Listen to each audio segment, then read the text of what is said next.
Good evening, America. I am the big red one guy, reminding you that together we must break the machine.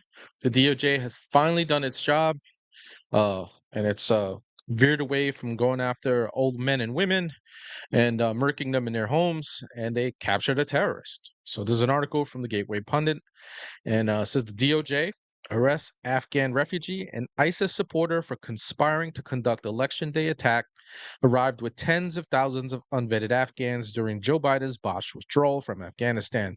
This does not surprise me because we don't vet anybody. We don't vet anybody at our border. During the Afghanistan withdrawal, we didn't vet any of the Afghans that we brought in. We just brought a whole shitload of them in, tens of thousands of them.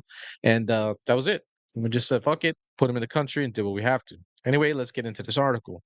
It says the Merrick Garland Department of Justice arrested Afghan refugee Nasir Ahmad Tawhidi from Oklahoma City for conspiring to conduct an election day attack in November. This is according to the DOJ.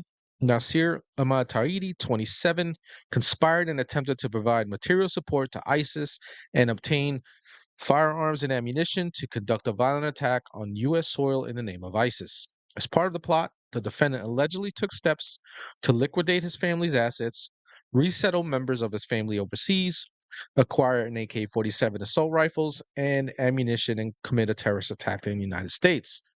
As charged, the Justice Department foiled the defendant's plot to acquire semi automatic weapons and commit a violent attack in the name of ISIS on U.S. soil on Election Day. That would have been an utter fucking disaster, said Attorney General Merrick B. Garland.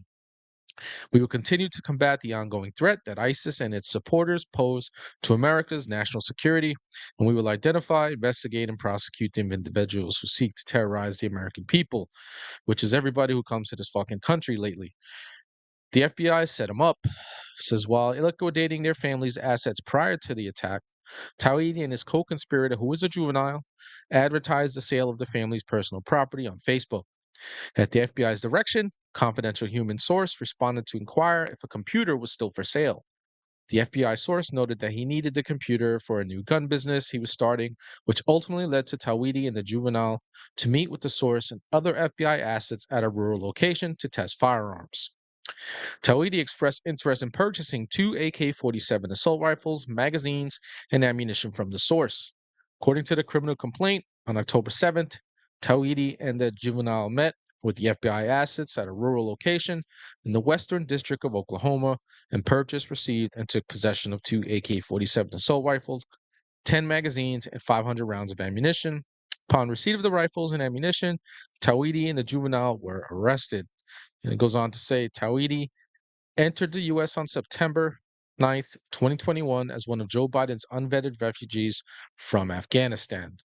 So, listen, those of you who know me, in real life and have watched plenty of my videos, know that I've gone after the DOJ and the FBI, and because they're to me they're three-letter mobs. All the stuff that they've been doing. We have political prisoners from January 6th still in jail.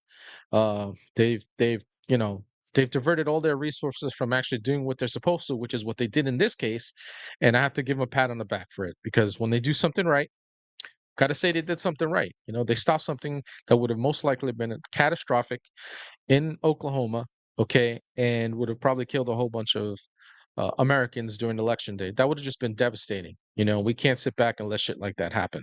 So, hats off to the FBI for actually doing their job for a change and not going after old men and women and murking them in their homes. So, you know, this is a good thing. But again, the withdrawal from Afghanistan was absolutely devastating.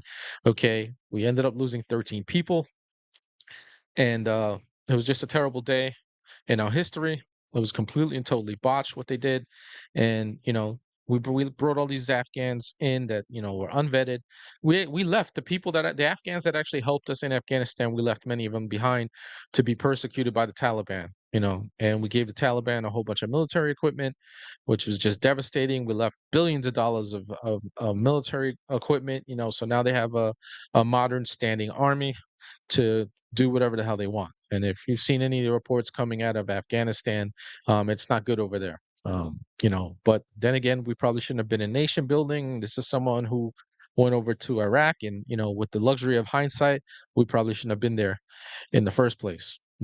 So again, this is just This is just a pattern of things that can occur here in the United States because as a country, under this administration, we're not doing what we're supposed to do. And in this case, the DOJ and the FBI did exactly what it was supposed to do. Okay, you catch terrorists. That's been their mandate since 9/11, right? To catch terrorists. They've become what do you call it? An intelligence agency, which they really should just be concentrating on criminal justice, but this is what they do, and it worked. So again, hats off to the agents that actually did their job and caught this son of a bitch because it could have been a disaster. So anyway, don't forget to like and subscribe, hit that bell for notifications, and God bless you all. God bless America.